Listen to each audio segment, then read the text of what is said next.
Good morning, campers. So today we're going to do solar plexus. It's part of my little chakra series video. So we're going to talk about solar plexus today. So solar plexus is responsible for your inner creative power, right? So I'm going to give you two most obvious ways in the physical world that most people can recognize that they have this chakra blocked, right? And then we're going to discuss some actions that you can take. So first indication that your solar plexus is blocked comes from abandonment issue and forming relationships that are codependent, right? So you depend on people that are in your life, whether that's partnership, people in your family, relationships, friendships, right? And what I noticed that a lot of people maybe misunderstands a little bit or they don't focus on that, right? Is we think that when someone says that, oh, you're the codependent on someone, we usually associate that issue with toxic people, manipulative people, with love kind of relationships as well, right? But in reality, sometimes when we have that chakra blocked, when we have abandonment issue that are suppressed and healed and addressed, we form codependent relationships with the best of people because it's you. It's not other people that actually force this codependency on you. It comes from you. So you can have the most wonderful partner on the face of the planet, someone who actually is in their very high vibrational state. You can have the best of friend and your relationship can actually be very beautiful, right? And can be free of toxicity, of negativity, of manipulation, right? Very beautiful relationship. But if you find yourself so dependent on other person that the merely thought of losing them paralyzes you, that you cannot take certain decisions without consulting with them. It may be that you cannot or don't like do certain things when they're not around, right?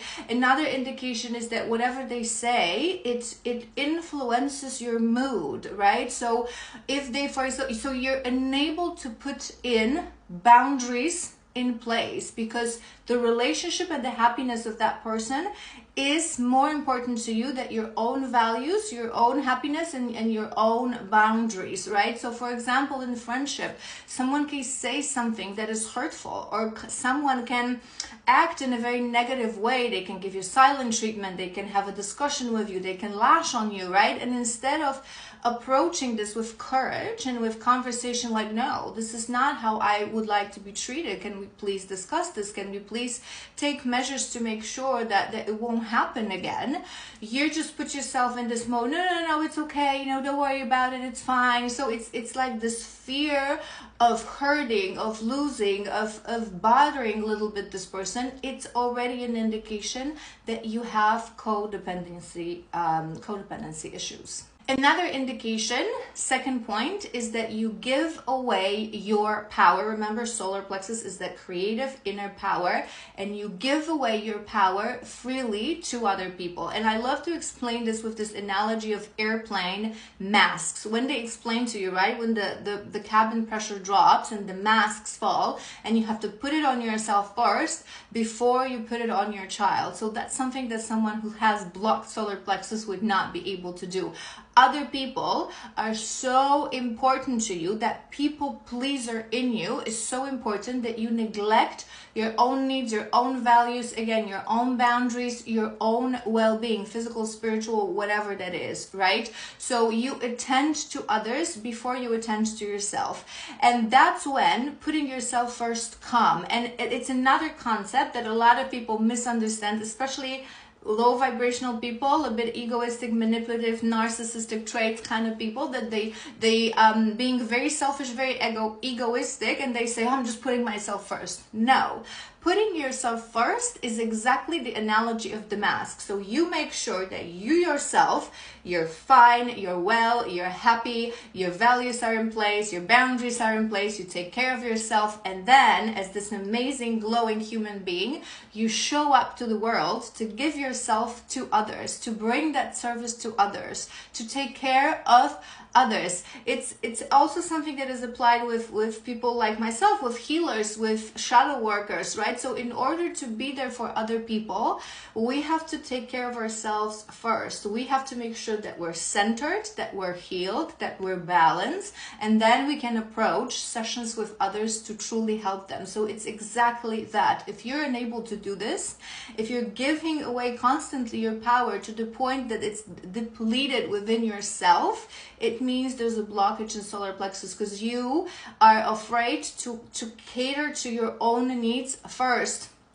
And it also, a great example is people who have fear of progression because they fear of losing people, right? So let's say you have your path, and on this path you have to grow in a certain area. You have to grow when it comes to your career. You have to grow spiritually. There's a moment of your life you have to do something for yourself and for yourself solely. But you cannot do this because you constantly look behind your back, whereas your people, so whereas that's a partner or your best friends, are following, right? So wherever they don't follow, you're not gonna go, even if you know this is your destiny. So for example, people who are enticed to certain topic, let's say be it spirituality, right? But they're afraid to do this. They're afraid to explore this because, for example, their partner is more narrow-minded, or it's maybe very religious, so they're afraid to upset them, or they just have this fear that they're not going to understand and they're going to lose this friend, this partner,